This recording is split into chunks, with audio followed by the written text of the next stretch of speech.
والصلاة والسلام على أشرف الأنبياء وسيد المرسلين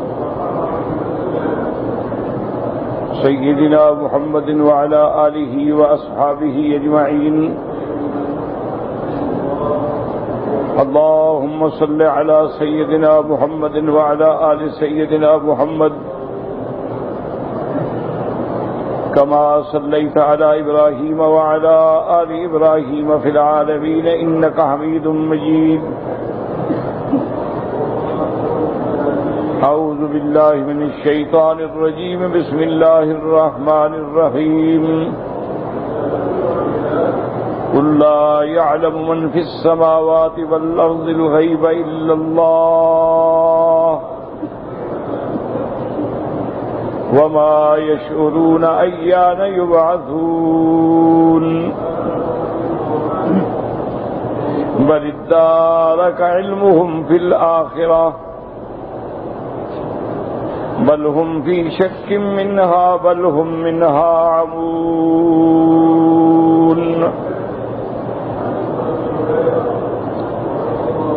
قال المؤلف والمفسر رحمه الله تعالى: أدام النفع بعلومه وعلومكم في الدارين آمين. إلى أن قال: يقول تعالى آمرا رسوله صلى الله عليه وسلم أن يقول معلما لجميع الخلق أنه لا يعلم أحد من أهل السماوات والأرض الغيب إلا الله. اب مفسر رحمۃ اللہ علیہ ان آیات مبارکہ کی تفسیر بیان فرماتے ہیں کہ اللہ تبارک و تعالی نے اپنے رسول سیدنا محمد مصطفیٰ صلی اللہ علیہ وسلم کو حکم فرمایا کہ آپ اللہ کی مخلوق کو اپنی امت کو یہ بات سمجھا دیں، واضح فرما دیں کہ لا یعلم احد من اہل السماوات والارض الغیب الا اللہ. آسمانوں اور زمینوں میں کوئی غیب کا علم نہیں جانتا مگر اللہ تبارک و تعالی، کہ عالم الغیب جو ہے وہ اللہ کی ذات ہے. علم غیب جو ہے یہ اللہ کا خاصہ ہے، اللہ کے سوا کوئی علم غیب نہیں جانتا. ہاں اللہ تبارک و تعالی اگر چاہیں تو اپنے انبیاء علیہم الصلاۃ والسلام پہ بعض چیزیں ظاہر فرما دیں، اور اگر چاہیں تو اولیاء اللہ پر بھی بعض چیزوں کو کھول دیں. لیکن علم غیب جو ہے وہ خاصہ خدا ہے، کسی انسان میں، کسی اللہ کے پیغمبر میں، کسی فرشتے میں، کسی میں نہیں ہوتا. اس لیے فرماتے ہیں الا اللہ، استثناء ہے، اور یہ استثناء منقطع ہے، یعنی لا یعلم احد ذلک الا اللہ عز وجل. اللہ کے سوا کوئی علم غیب نہیں جانتا.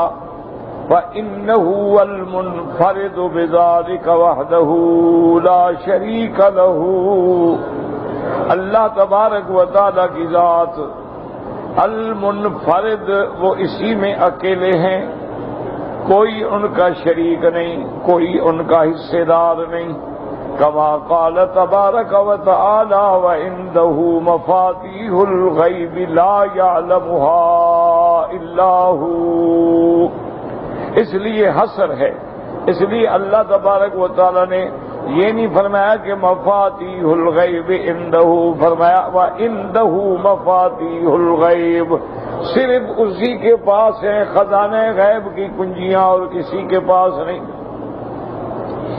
جیسے اللہ نے فرمایا ان اللہ عنده علم الساعۃ وینزل الغیث.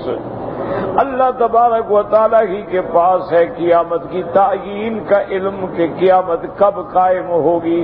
علامات اللہ نے بتلا دی ہیں، قیامت ہوگی، اس میں کوئی شک نہیں، لیکن قیامت کی گھڑی کب ہوگی، کس وقت ہوگی، اس کے بارے میں اللہ نے کسی کو علم عطا نہیں فرمایا. اسی طرح فرمایا وَيُنَزِّلُ الْغَيْثَ، یہ تخمینے ہوتے ہیں کہ ہوائیں چل رہی ہیں بارش ہوگی لیکن نہیں ہوتی. صحیح علم جو ہے وہ صرف اللہ تبارک و تعالیٰ کی ذات کو ہے کہ بارش برسے گی، کہاں برسے گی، کتنا برسے گی، کتنا قطرے گریں گے، یہ سارا علم جو ہے صرف اللہ تبارک و تعالیٰ کی ذات کو ہے. فالآیات فی ھذا کثیرۃ وقولہ تعالی وما یشعرون ایان یبعثون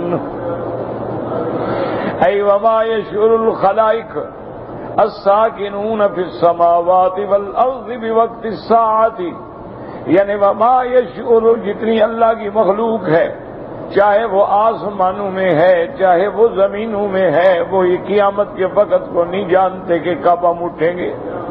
جیسے اللہ نے فرمایا ثقلت فی السماوات والارض لا تأتیکم الا بغتۃ، ای ثقل علمها علی اہل السماوات والارض، سماوات والارض کے سکان پہ یہ علم جو ہے بہت بھاری ہے، یعنی کوئی نہیں جانتا. آسمانوں والے بھی نہیں جانتے، زمین والے بھی نہیں جانتے کہ قیامت کب ہوگی، اور جب ہوگی تو اچانک ہوگی اور کسی کو پتہ نہیں ہوگا. وقال ابن ابی حاتم حدثنا ابی قال حدثنا علی بن الجعد قال حدثنا ابو جعفر الرازی عن داؤد بن ابی ہند عن الشعبی عن مسروق عن عائشہ عن عائشہ رضی اللہ تعالی عنہا قالت من زعم انه يعلم، یعنی النبی صلی اللہ علیہ وسلم ما يكون في غد فقد اعظم على الله الفریۃ. بی بی عائشہ صدیقہ رضی اللہ تعالیٰ عنہ فرماتی ہیں کہ جو شخص یہ خیال کرتا ہے، گمان کرتا ہے کہ اللہ کے نبی کو علم غیب ہے اور وہ کل کی باتیں جانتے ہیں، وہ اللہ پہ جھوٹ بولتا ہے. اللہ کے انبیاء بھی علم غیب نہیں رکھتے، اللہ کے انبیاء بھی عالم الغیب نہیں ہوتے، ملائکہ بھی عالم الغیب نہیں ہوتے.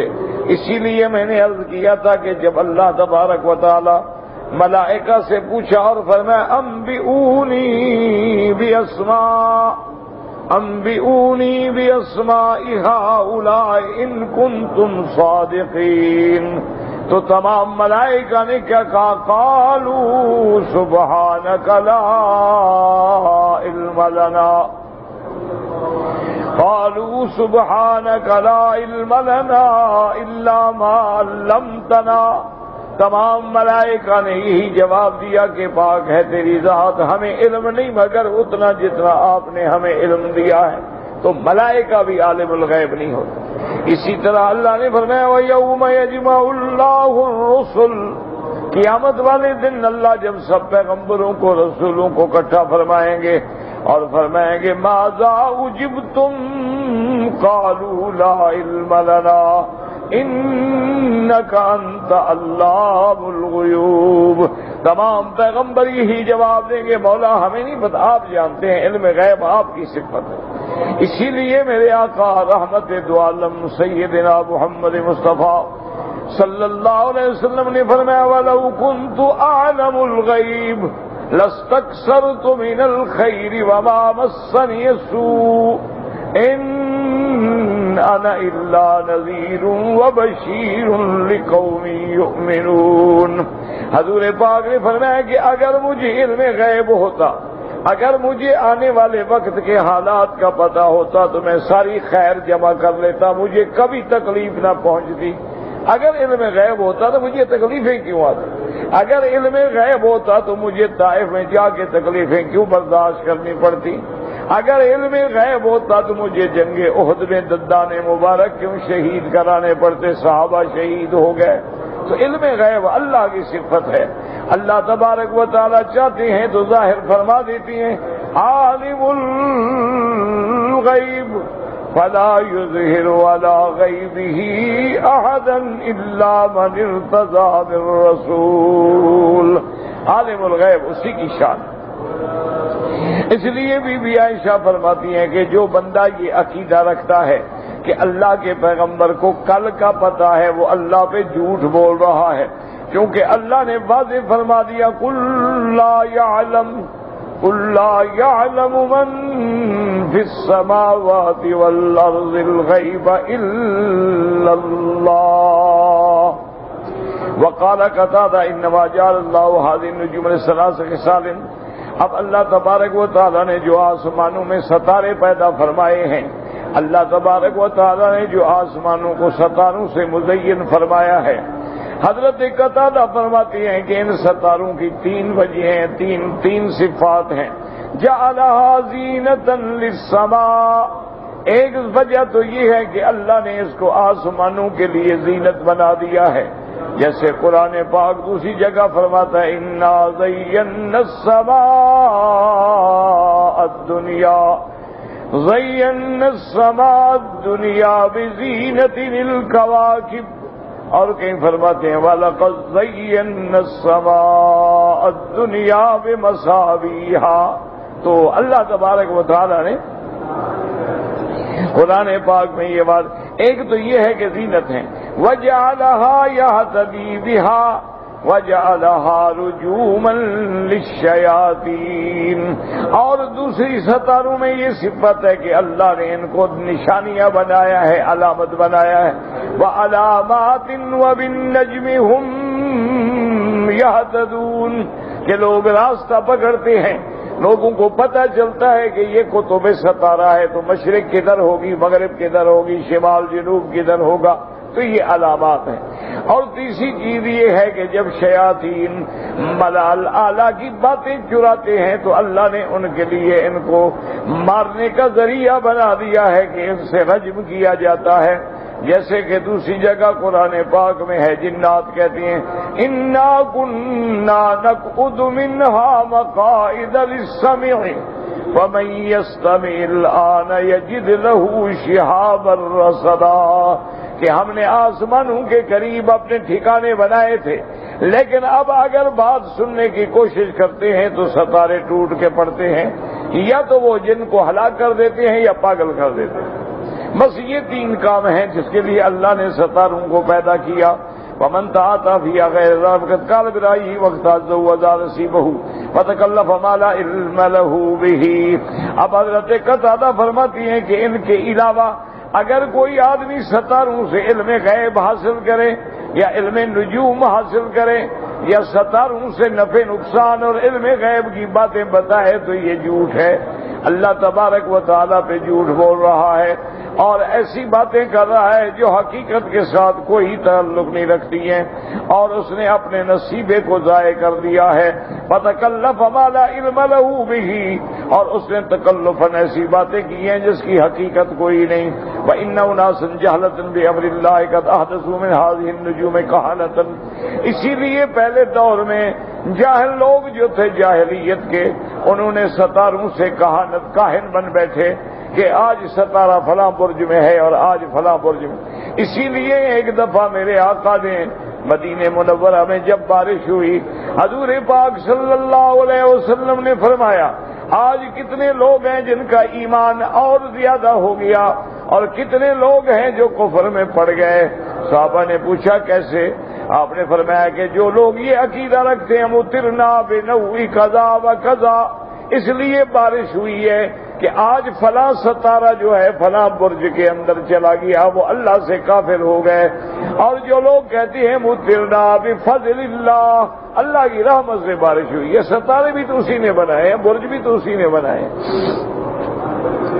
تو اس لیے مفسر رحمت اللہ علیہ فرماتے ہیں کہ من آرس بنجم قضا و قضا کان قضا و قضا ومن سافر بنجم قضا و قضا کان قضا و قضا ومن ولد بنجم قضا و قضا کان قضا و قضا.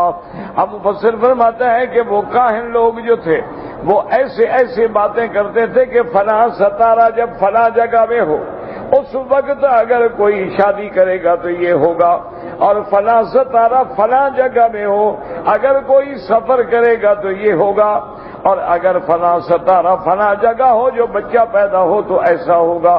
تو یہ سارا جھوٹ ہے، اس کا حقیقت سے کوئی تعلق نہیں ہے. اللہ تبارک و تعالیٰ نے تو زینت بنایا ہے آسمانوں کی، اللہ نے ہدایت کا ذریعہ بنایا ہے، اللہ نے شیاطین کے لیے رجوم بنایا ہے. اسی لیے اب کہتے ہیں ولا امری ما من نجم الا یذبح الاحمر والاسود والکثیر والطویل والحسن والدمیم. اب مفسر فرماتا ہے کہ مجھے قسم ہے اللہ تبارک و تعالیٰ کی ذات کی جس نے مجھے زندگی دی ہے، کوئی بھی ستارہ ہو، کوئی بھی دن ہو، کوئی بھی گھڑی ہو، کئی بندے پیدا ہوتے ہیں، کوئی حسین ہوتے ہیں، کوئی بد شکل ہوتے ہیں، کوئی شقی ہوتے ہیں، کوئی سعید ہوتے ہیں، کوئی فرما بردار ہوتے ہیں، کوئی نافرمان ہوتے ہیں، کوئی گھڑی ہے شادیاں ہوتی ہیں، کوئی کامیاب ہوتی ہیں، کوئی ناکام ہوتی ہیں. کون سی ایسی گھڑی ہے جس میں بندہ پیدا نہیں ہوتا؟ اللہ کی مخلوق ہے، سارا عالم ہے، کوئی گھڑی ایسی نہیں. مخلوق پیدا ہوتی ہے، مرتی ہے، خوشی ہے، غمی ہے. تو اگر ستاروں سے تعلق ہو تو پھر تو نظام ہی نہیں چل سکتا. اسی لیے فرماتے امام اعظم النجوى الداب وحاظتين والشيء من الغیب. اور فرمایا کہ دیکھو جانوروں کے بھی بچے پیدا ہوتے ہیں، پرندوں کے بھی بچے پیدا ہوتے ہیں، پرندے بھی اڑتے ہیں اور جانور بھی چلتے ہیں. ان کو تو تمہارے ستاروں کا کوئی پتہ نہیں ہوتا کہ کون سا ستارہ کدھر ہے. یہ تو محض ایک جاہلیت کے کاہنوں نے علم نجوم بنایا، علم جفر بنایا، علم سارے علوم باطلہ ہیں. یہ تمام علوم جو ہیں ان پر عقیدہ رکھنا جو ہے وہ کفر ہے. وقد اللہ تعالی انه لا يعلم من في السماوات والارض الغیب الا اللہ وما يشعرون ایان یبعثون. اور اللہ تبارک و تعالی کا یہ فیصلہ ہے کہ آسمانوں میں اور زمینوں میں کوئی نہیں جو غیب کا علم جانتا ہو مگر اللہ تبارک و تعالی. آسمانوں اور زمینوں والوں کو تو یہ بھی پتہ نہیں ہے کہ کب قیامت قائم ہوگی. روایہ نبیات من نبی روفی و کلام جلیل متین صحیح. ابن ابی حاتم نے اس روایت کو نقل فرمایا ہے اور بہت عجیب کلام ہے جو حضرت قتادہ رحمت اللہ علیہ نے فرمائی ہے کہ کوئی بھی علم غیب نہیں جانتا، کوئی بھی ستاروں کو نہیں جانتا. جیسے واقعہ آتا ہے کہ سیدنا علی رضی اللہ تعالیٰ عنہ خوارج کے خلاف جنگ کے لیے تیار ہو رہے تھے. ایک آدمی نے کہا کہ حضرت آپ نہ جائیں، آج قمر جو ہے وہ اقرب میں ہے، آپ کو شکست ہو جائے گی. آپ نے فرمایا این قمر آدائی، اگر میرا چاند اقرب برج کے اندر ہے تو میرے دشمنوں کا چاند کدھر ہے؟ اور چاند تو ایک ہے بدبخت. اگر میرا اقرب میں ہے تو ان کا بھی اقرب میں ہے، تو پھر کیا ڈر ہے؟ پھر تو دونوں برابر ہو گئے. فرمایا میرا ستارہ اگر آج فلاں جگہ ہے تو میرے دشمنوں کا ستارہ کدھر ہے؟ ستارہ تو ایک ہی ہے. تو اسے ہی فرمایا کہ ہم اللہ کے توکل پہ اوپر جاتے ہیں تو ان چیزوں کا خیال رکھنا بلکہ عقیدہ رکھنا جو ہے نعوذ باللہ وہ کفر ہو جاتا ہے. اور آج کل تو یہ بیماریاں اتنا پھیل گئی ہیں، علم نجوم ہے، اسی طرح علم سحر ہے، اسی طرح علم الاعداد ہے. اللہ معاف کرے، گلی گلی کوچے کوچے میں بیٹھے ہیں، منجم حوال دے رہے ہیں زندگی، ان کو اپنا پتہ نہیں ہے اور ایک ایک روپے بھیک مانگنے کے لیے فٹ پاتھ پہ پڑے ہوئے ہیں، لیکن تمہیں ستاروں کی خبر دیتے ہیں. بھئی تم اپنے ستارے کو تو پہلے گردے سے نکال لو. وَقَوْلُهُ بَلِ ادَّارَكَ عِلْمُهُمْ فِي الْآخِرَةِ بَلْ هُمْ فِي شَكٍّ مِّنْهَا بَلْ هُمْ مِنْهَا أَمُونَ.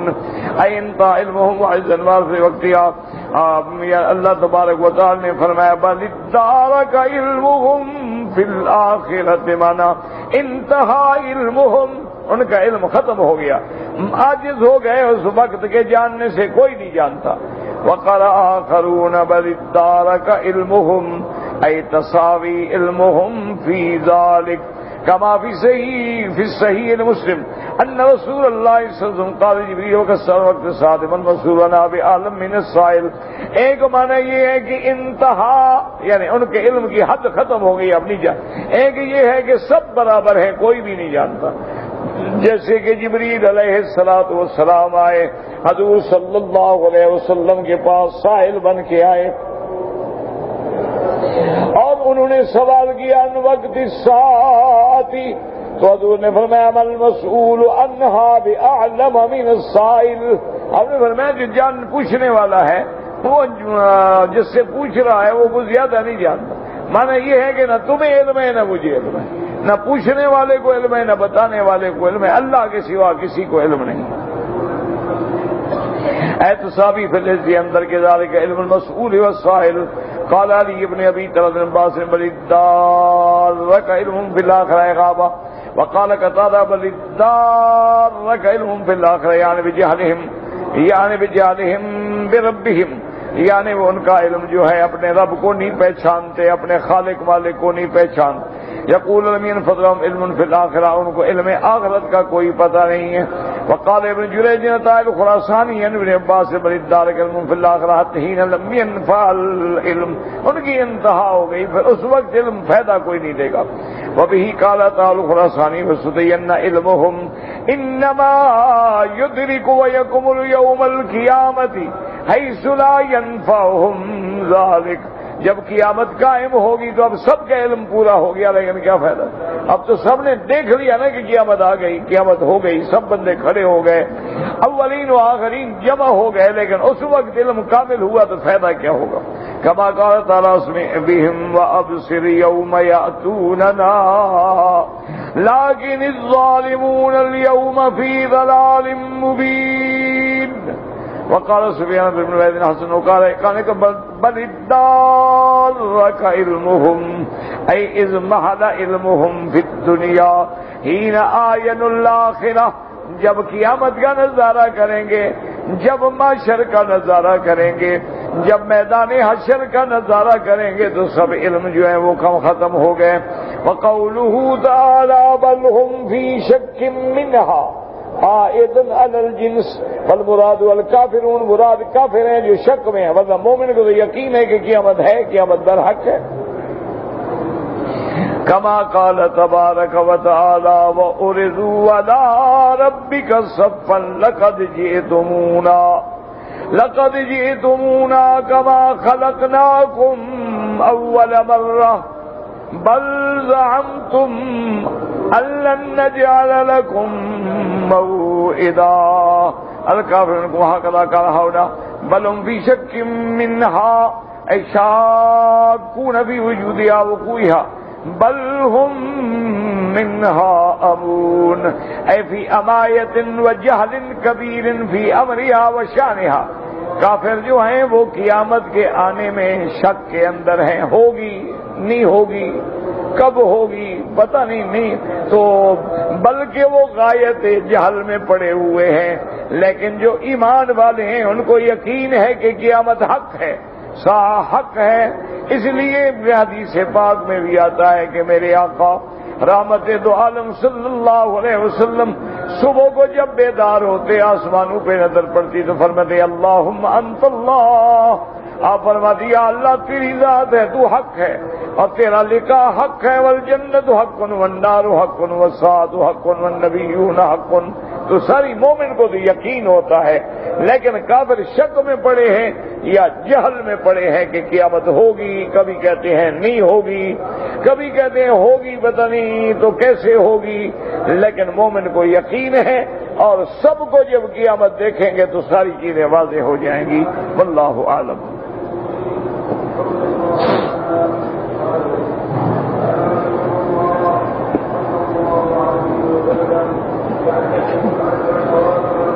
میرا بھائی میں نے کئی دفعہ عرض کیا ہے کہ طلاق جو ہے رجعی بھی ہے، بائن بھی ہے، طلاق مغلظہ بھی ہے۔ اب اللہ عالم اس نے کون سی طلاق دی ہے، اس لیے آدمی کوئی بات نہیں کر سکتا جب تک وضاحت سے نہ لکھا جائے۔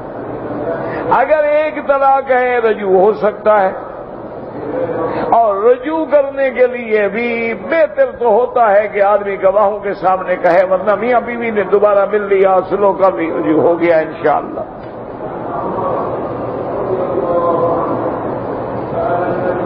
اگر کوئی آدمی طواف کرے اور اس کی ڈیوٹی ہے وہ 7 چکروں کے بجائے کم چکر لگائے، طواف نہیں ہوتا۔ طواف لازماً 7 چکر ہیں، نہ گھٹائے جا سکتے ہیں نہ بڑھائے جا سکتے ہیں۔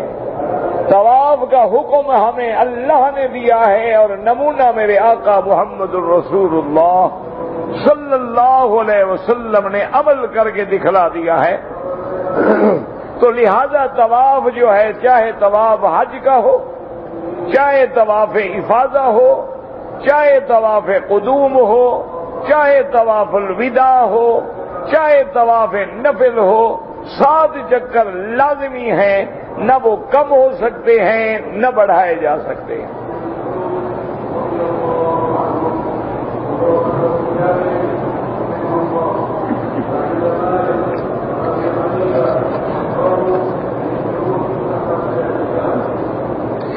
بہرحال گزارش یہ ہے جی کہ یہ جو نکاح کا مسئلہ ہے یا طلاق کا، اس کے لیے سب سے بہتر طریقہ یہ ہے کہ آدمی عربی میں اپنا یہ واقعہ لکھ کر دارالافتاء کے اندر بھیج دے۔ مکہ مکرمہ میں، طائف میں، جدہ میں، ہر جگہ دارالافتاء موجود ہے اور وہاں سے آپ کو فتویٰ ملے گا، کیونکہ مسئلہ ائمہ میں مختلف فی ہے، تو اس لیے آپ جہاں رہتے ہیں وہاں کے مفتی سے حاصل کریں۔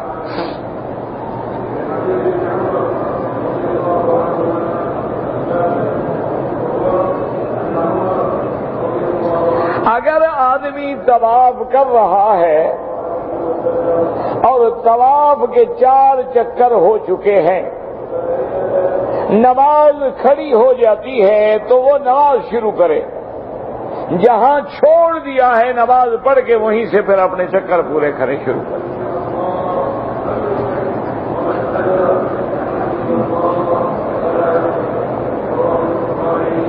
کہتے جی کہ میرے والدین بیمار رہتے ہیں، اللہ ہر بیمار کو شفا دے۔ اللہم اشفنا واشف مرضانا ومرضى من اوصانا واستوصانا ومرضى المسلمین۔ اللہم رب الناس مذہب الباس اشف انت شافی لا شفاء الا شفاؤک شفاؤک لا یغادر سقما۔ اللہ تمام بیماروں کو، ظاہری باطنی بیماریاں سب اپنی رحمت سے دور فرما۔ کہتے ہیں کہ میرا چھوٹا بھائی والدین کو تنگ کرتا ہے، اللہ ہدایت عطا فرمائے۔ اللہ تمام اولادوں کو اپنے والدین کے لیے قرۃ عین بنائے، فرما بردار بنائے، صالح بنائے، نافرمانی سے بچائے۔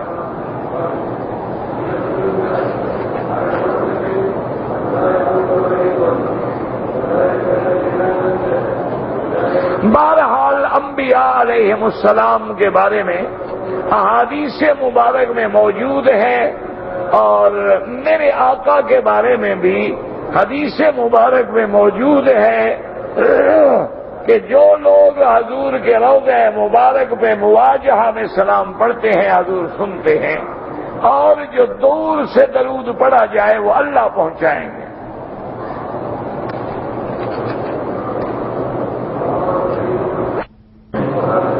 اگر ہم نماز میں کھڑے ہیں، اگلی صف میں جگہ موجود ہے، خالی پڑی ہے، آپ آگے بڑھ سکتے ہیں، کوئی نماز خراب نہیں ہوتی۔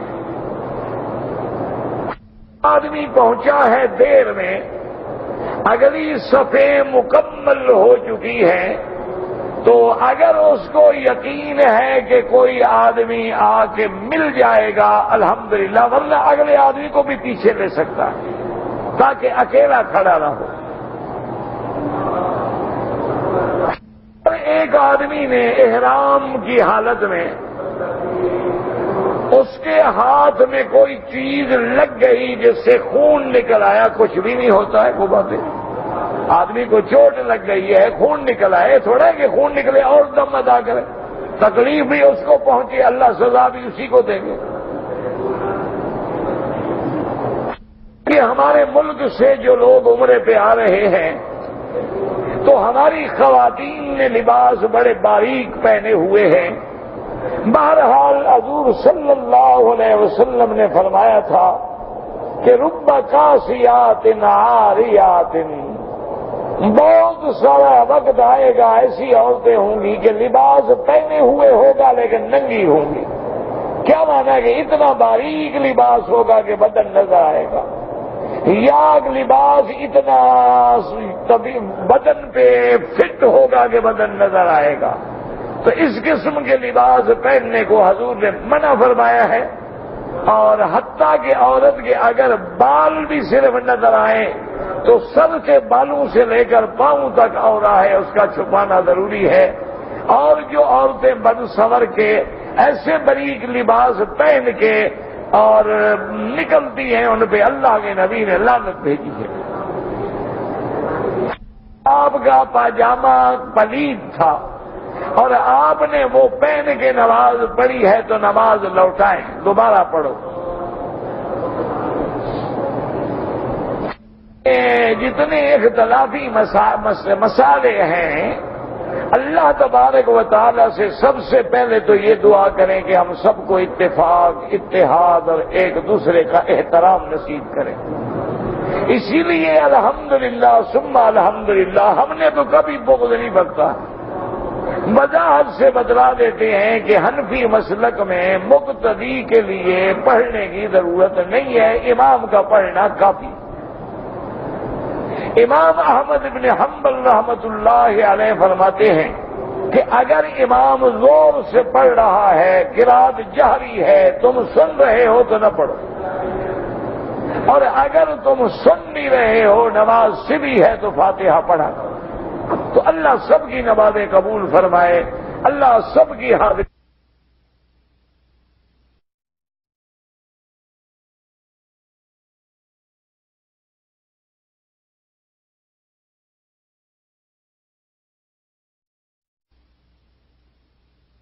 جو ہے نا وہ علماء کا کام ہے یا طالب العلم کا۔ سائل مسئلہ پوچھے تو اب یہ وقت دلائل دینے کا تو نہیں ہوتا۔ بہرحال عورتیں مردوں کی طرح سجود کریں تو ائمہ کے نزدیک جائز ہے، صرف احناف کے نزدیک یہ ہے کہ اپنی ٹانگیں ایک طرف نکال کے زیادہ سے زیادہ بدن کو زمین کے ساتھ رکھیں، استر لہما، وہ ان کے لیے زیادہ بہتر ہے۔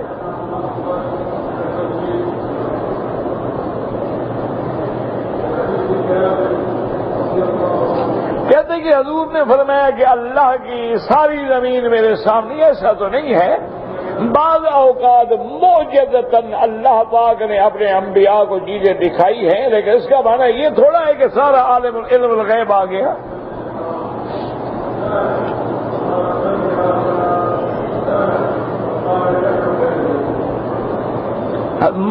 شفقت فرمانے والے، رحمت فرمانے والے، محبت فرمانے والے،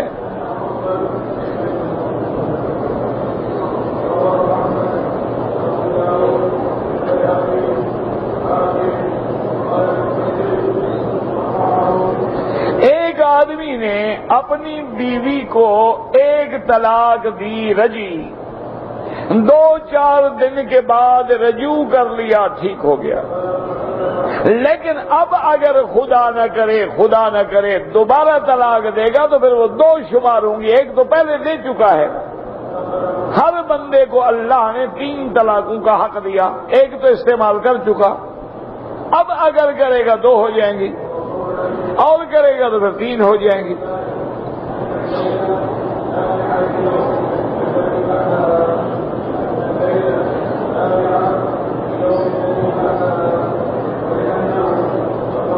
ایک آدمی پاکستان سے عمرے کی نیت سے آیا، عمرہ کرنے کے بعد اپنے دوستوں کے پاس جدے چلا گیا۔ اب اگر وہ آنا چاہے جدے سے احرام باندھ کے بھی عمرہ کر سکتا ہے، نہ باندھے تو کوئی مسئلہ نہیں۔ اگر باندھنا چاہے تو جدہ کیونکہ حد حرم سے باہر ہے، ہل میں ہے، وہاں سے احرام باندھ سکتا ہے۔ اگر یہ آدمی جو ہے پاکستان سے جو آیا ہے، جدے کا مسافر ہے، اگر اکیلے نماز پڑھے گا تو قصر کرے گا، امام مسافر ہوگا تو قصر کرے گا، لیکن مقیم امام کے پیچھے نماز پڑھے گا تو پوری پڑھے گا۔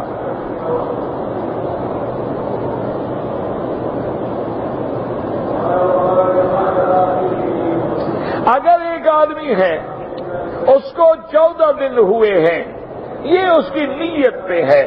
احناف کے نزدیک اگر نیت 15 دن کی کر لی، مقیم ہو گیا، چاہے 15 دن نہ بھی رہے۔ اگر نیت نہ کی تو اچھا کل جاؤں گا، جتنے دن بھی لگ جائیں مسافر ہے۔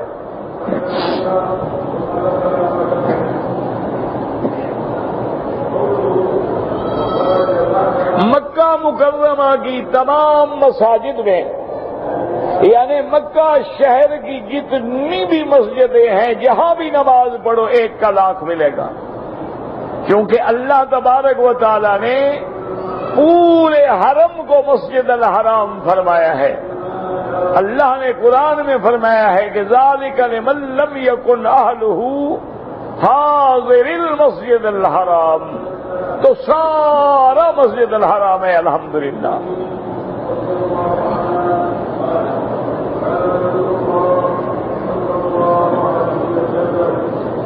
کہتے ہیں کہ میرے والد صاحب پاکستان سے احرام باندھ کے آئے، انہوں نے عمرہ کر لیا، بال نہیں کٹوائے، کپڑے پہن لیے۔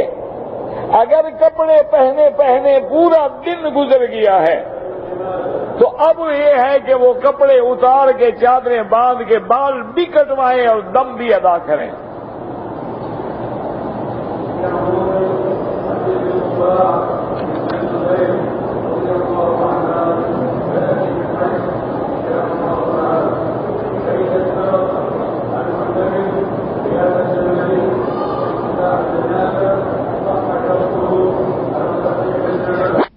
آپ نے قسمیں اٹھائیں کہ کس نے نام لکھا تو آپ نے بتا دیا تو آپ کی جھوٹی قسم تو نہیں ہے، تو کفارہ کیوں دیں؟ کفارے کا معنی یہ ہوتا ہے کہ قسم اٹھا کے توڑ دی۔ جھوٹی قسم اٹھانا تو بہت بڑا گناہ ہے۔ ایک ہے کہ آدمی قسم اٹھا بیٹھا لیکن توڑ بیٹھا، اب کفارہ یہ ہے کہ 10 مسکینوں کو 2 وقت کا کھانا کھلائے، لیکن جان بوجھ کے جھوٹی قسم کھائے یہ تو بہت بڑا گناہ ہے۔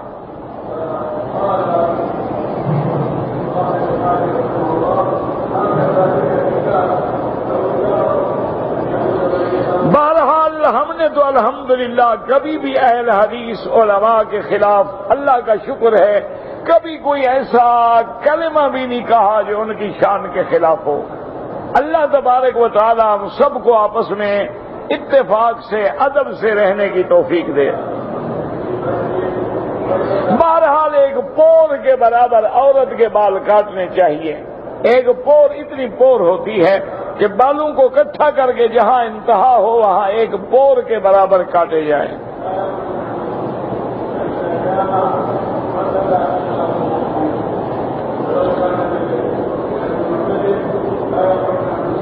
یہاں جو پانی کے گلاس ہیں یا جو زمزم رکھنے کے ڈول ہیں یہ حرم کے لیے ہیں، یہ وقف علی المسجد الحرام ہے، ان کو باہر نہ لے جائیں، ان کو نہ اپنے ملکوں میں لے جائیں۔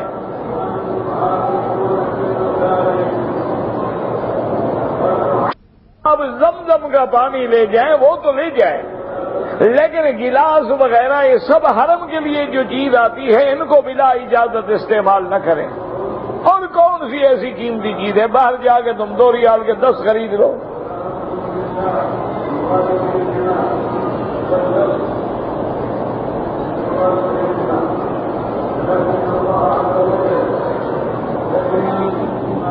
کہتے ہیں کہ ہم نے عصر کی نماز کے بعد عمرے کا طواف کیا ہے، اور طواف کرنے کے بعد ہم نے 2 رکعت نہیں پڑھی، صفا مروہ دوڑنے چلے گئے اور مغرب کے بعد پڑھی، کوئی بات نہیں۔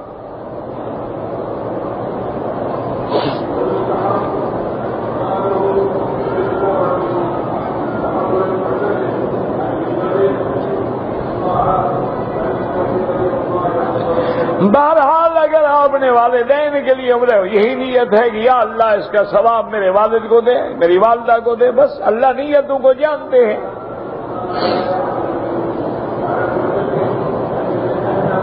صفا مروہ کے درمیان میں وضو ٹوٹ جائے تو صفا مروہ تو بغیر وضو کے دوڑ سکتے ہیں، لیکن طواف میں وضو ٹوٹ جائے تو چھوڑ دیں، وضو کر کے پھر طواف پورا کریں۔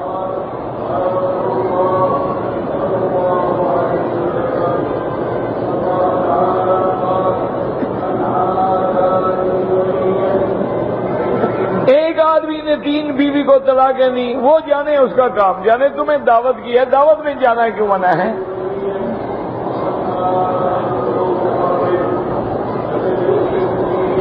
کہتے جی کہ جادو کے ذریعے کسی کو نقصان پہنچایا جا سکتا ہے، بالکل پہنچایا جا سکتا ہے۔ جب سب سے بڑی شان والی ذات حضرت محمد رسول اللہ کی ہے، جب سرکار مدینہ پہ جادو ہو گیا تو آپ کی اور ہماری کیا حیثیت ہے؟ حضور صلی اللہ علیہ وسلم پہ جادو ہو گیا، لبید بن العاصم یہودی نے جادو کیا، اور جادو کا اتنا اثر ہو گیا کہ حضور پاک کو یہ بھی خیال نہیں ہوتا تھا میں نے کھانا کھایا ہے کہ نہیں کھایا ہے۔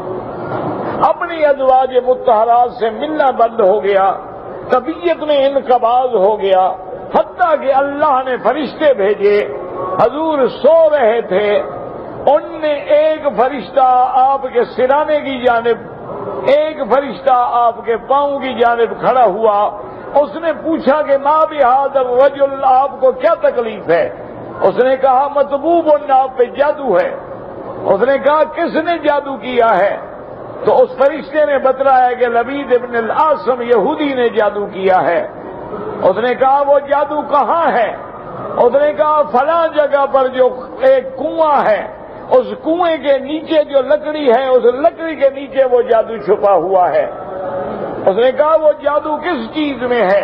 اس نے کہا ایک کنگھی میں حضور کے بال ہیں اور اس میں سوئیاں لگائی گئی ہیں۔ تو حضور صلی اللہ علیہ وسلم نے حضرت علی اور صحابہ کو ساتھ لیا، اس مقام پہ تشریف لے گئے۔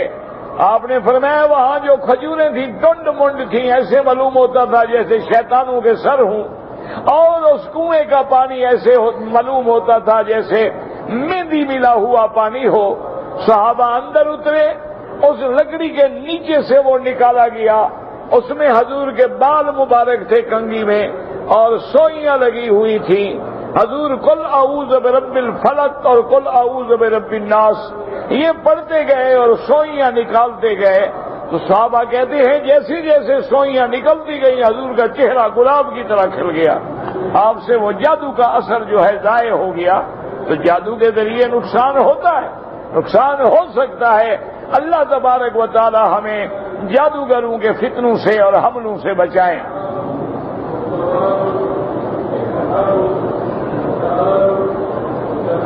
کہتے جی کہ میری بیوی جو ہے میرے ماں باپ کی خدمت نہیں کرتی، دعا کرو، کوشش کرو، سمجھاؤ، اللہ اس کو ہدایت دے کہ آخر تیرے ماں باپ جو ہیں اس کے لیے تو ماں باپ کا درجہ رکھتے ہیں، تو لہذا ان کا احترام کرنا، ان کا کہنا جائز بات ماننا، اور ناجائز بات تو ماننے کی ضرورت ہی نہیں ہے۔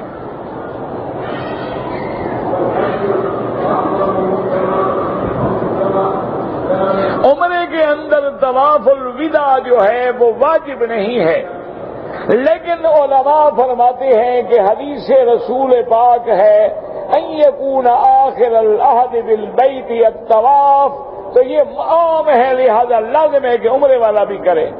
افضل یہ ہے کہ طواف الوداع کرو، ویسے بھی بندے کو پتہ نہیں میں نے مرنا ہے پھر آنا ہے نہیں آنا ہے۔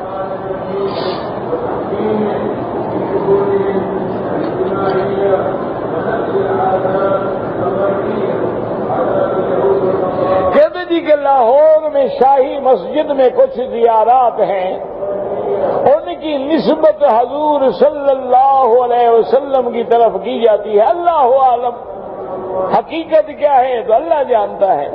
اب ہمیں کیا دلیل ہو سکتی ہے کہ وہ واقعتاً صحیح ہے یا غلط ہے؟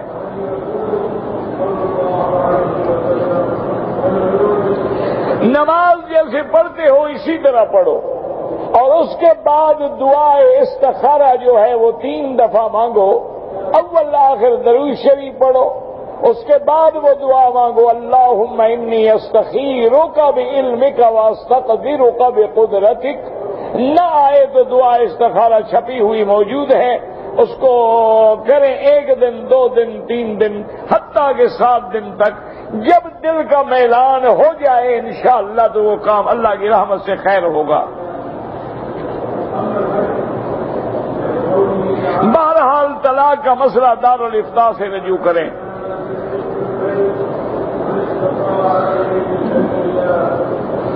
کہتے جی کہ ہمارے ملک میں لوگ جو ہیں وہ پیر کے پاؤں پہ ہاتھ رکھ کے جھک کے ملتے ہیں، یہ ناجائز ہے۔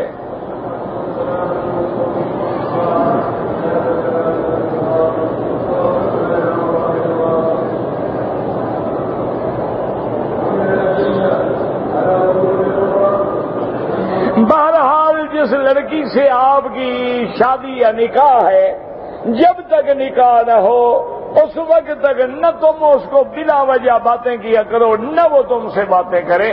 نکاح کے بعد بیوی بنتی ہے۔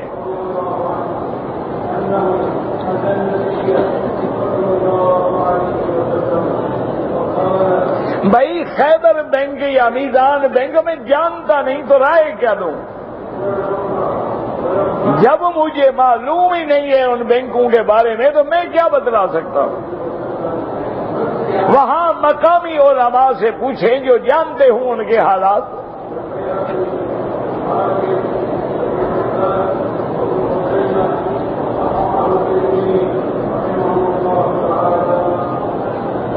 اگر کسی عورت کو ایام حیض آ جائے اور وہ مدینہ منورہ جا رہی ہے تو طواف الوداع نہ کرے۔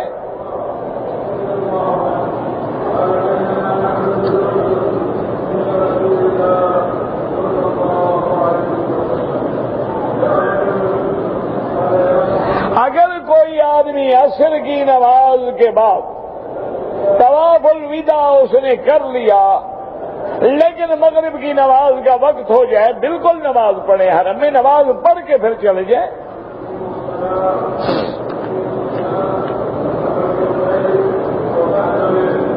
استخارے میں کوئی خواب دیکھنا ضروری نہیں ہوتا، اللہ دکھلا دے تو بڑی اچھی بات ہے، ورنہ کوئی ضروری نہیں۔ اصل بات یہ ہے کہ استخارے کے بعد اس کام کے کرنے کو تیرا دل چاہتا ہے یا نہیں چاہتا، میلان ہو رہا ہے نہیں ہو رہا، اسباب جو پیدا ہو رہے ہیں کام ہونے کے یا نہ ہونے کے، تو انشاءاللہ استخارے کے بعد آدمی کبھی نادم نہیں ہوتا۔ اگر تیرے حق میں بہتر نہیں ہوگا اللہ ٹال دیں گے، سبب ہی نہیں بنے گا۔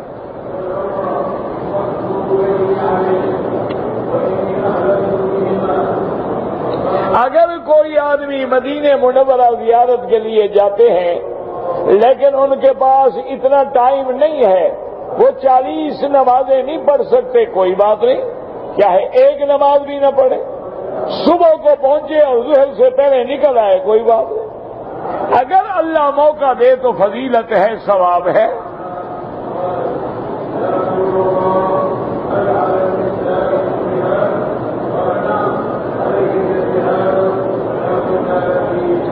بہرحال اگر ایک آدمی نے 5 دفعہ حاضری دی ہے یا 100 دفعہ حاضری دے، جتنے دفعہ اللہ نے لبیک اس سے کہلوایا ہے وہ آئے گا، اس کے آنا جانا سب میرے اللہ کے حکم سے ہے۔ باقی یہ کہنا کہ ہم نہ جائیں یہ ہمارے بس میں نہیں ہے۔ ایسے بھی تو لوگ ہیں جو کروڑ پتی ہیں اور ان کو ایک دفعہ بھی حرم نصیب نہیں ہوا۔ یہ نظام میرے اللہ کا ہے، اللہ تبارک و تعالی سب کو نصیب کرے، بار بار نصیب کرے۔ اور اس کے علاوہ بھی خیرات کرنا، غریبوں کو دینا، یتیموں کو دینا، بیواؤں کو دینا، وہ بھی بہت بڑا اجر ہے۔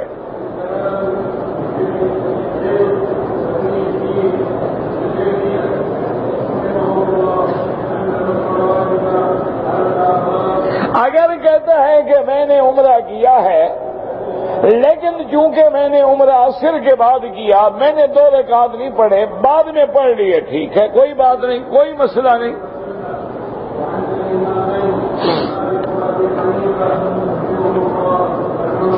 بہرحال دعا جو ہے ہر آدمی خود کرے اور اللہ کی طرف متوجہ ہو کے کرے۔ ہر نماز کے بعد جیسے ہمارے ہاں رواج ہے ایسی طرح دعا کرنا حدیث میں ثابت نہیں ہے۔ مختلف روایات کا سہارا لے کر علماء کہ بھئی دعا کرنا تو ثابت ہے، جماعت میں برکت ہوتی ہے، اس لحاظ سے چند حدیث تو کوشش یہ کریں کبھی مانگ لی کبھی نہ مانگی، ضد نہ بنائیں۔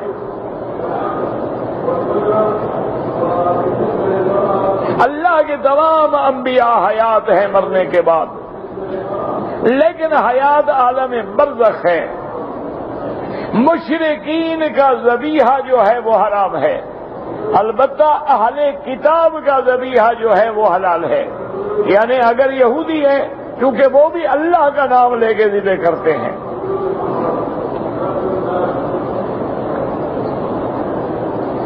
بہرحال تعویذ نہ لکھا کریں تو بہتر ہے۔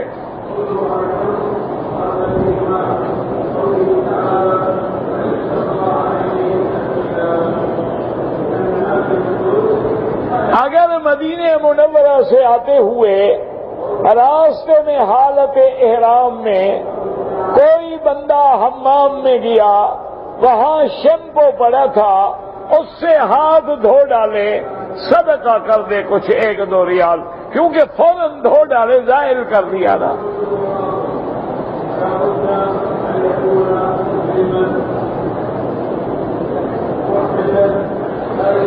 اسلام بھی حق دین ہے اور سیکولرزم بھی اچھا ہے۔ سیکولرزم کوئی دین تھوڑا ہے، وہ تو ایک کافروں کا نظریہ ہے، اس کا دین سے کیا تعلق ہے؟ دین اسلام حق ہے، اقتصادی نظام بھی اسلام کا حق ہے۔ جتنا عادلانہ اسلام کا نظام ہے، نہ سیکولرزم میں وہ بات ہے اور نہ کسی اور ازم میں وہ بات ہے۔ شرط یہ ہے کہ ہم اسلام پہ پورے چلیں، پوری زکوٰۃ ادا کریں، مسکینوں کے حق ادا کریں، وراثت اسلامی پہ عمل کریں، بالکل کسی نظام کی طرف دیکھنے کی ضرورت ہی نہیں ہے۔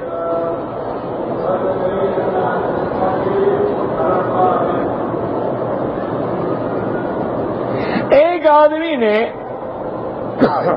عمرہ کیا ہے اور سر پہ استرا پھروایا ہے، 8 دن کے بعد پھر مدینہ منورہ گیا، پھر عمرہ کیا۔ لازمی بات ہے کہ بال چھوٹے ہیں، اب بھی اس کو استرا پھروانا پڑے گا، کیونکہ اور کسی مشین میں تو آئیں گے نہیں، 8 دن میں کتنے بال نکلیں گے؟ اسی لیے حکم ہے کہ بال ہوں یا نہ ہوں، ہر حال میں استرا پھروانا ہوگا۔ اللہ تبارک و تعالیٰ کو ہمارے بالوں کی ضرورت نہیں ہوتی، اللہ کو بندے کی فرما برداری کی ضرورت ہوتی ہے کہ بندے نے میرے حکم پہ گردن جھکا دی ہے اور میری اطاعت، حتیٰ کہ اگر کوئی آدمی گنجا ہے وہ بھی عمرہ کرے تو اس طرح پھروانا پڑے گا، اس کے تو بال ہوتے ہی نہیں۔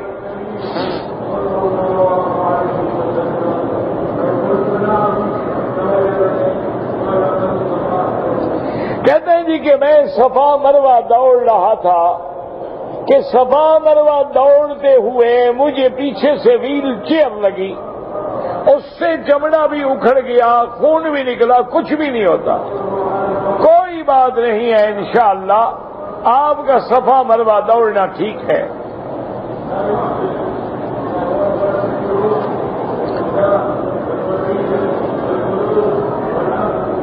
ہم نے 3 دن مکے میں قیام کیا، پھر 4 دن کے لیے ہم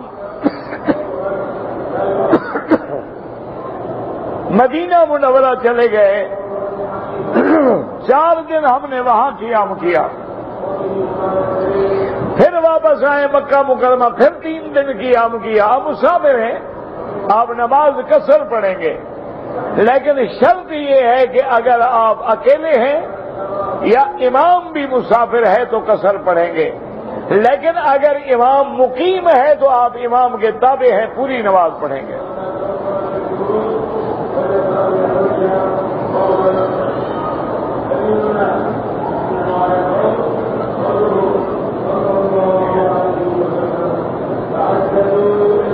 کہتے ہیں جی کہ اگر کسی آدمی نے احرام باندھا ہوا ہے لیکن وہ راستے میں اس کو ضرورت ہے حمام جانے کی، وہ احتیاطاً اپنی چادریں کھول کے لٹکا دیتا ہے تاکہ چادریں خراب نہ ہوں، کوئی حرج نہیں ہے اللہ کے بندے۔ یہ معنی نہیں ہوتا کہ احرام باندھے تو کھول ہی نہیں سکتا، اگر غسل کی ضرورت پڑ جائے کھولے گا، اگر احرام گندا ہو جائے کھولے گا، احرام کی چادر پلید ہو جائے کھول کے دھو ڈالے گا یا بدل ڈالے گا۔ یہ معنی تھوڑا ہوتا ہے کہ احرام باندھ لیا تو اب یہ کھلے گا ہی نہیں۔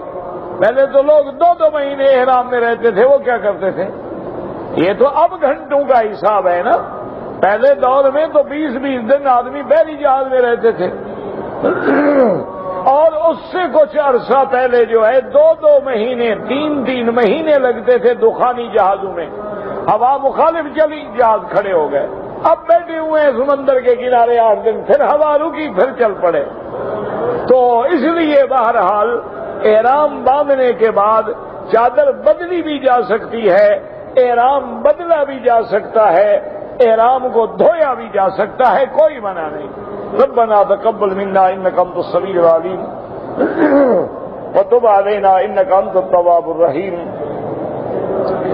اللهم ثبتنا على الايمان، اللهم نور وجوهنا بنور الايمان، اللهم نور قلوبنا بنور العرفان، اللهم ارزقنا علوم الاحاديث والقرآن، اللهم انا نعوذ بك عن جهد البلاء ودرك الشقاء وسوء القضاء وشماتة الاعداء، اللهم وفقنا لما تحب وترضى، اللهم لا تجعلنا مزغة للبازغين، اللهم لا تجعلنا عقلة للآكلين، اللهم لا تجعلنا فتنة للقوم الظالمين، اللهم اصرف عنا وعن أهلنا أولادنا أخواننا أصحابنا كيد الكائدين وحقد الحاقدين وحسد الحاسدين ومكر الماكرين والسحر الساحرين برحمتك يا أرحم الراحمين۔ اللهم إنا نعوذ بك عن جهد البلاء ودرك الشقاء وسوء القضاء وشماتة الأعداء، اللهم وفقنا لما تحب وترضى، اللهم ارزقنا حسن الختام، اللهم اجعل لنا وللمسلمين من كل هم فرجا ومن كل ضيق مخرجا ومن كل بلاء عافية۔ سبحان ربك رب العزة عما يصفون وسلام على المرسلين والحمد لله رب العالمين، آمين۔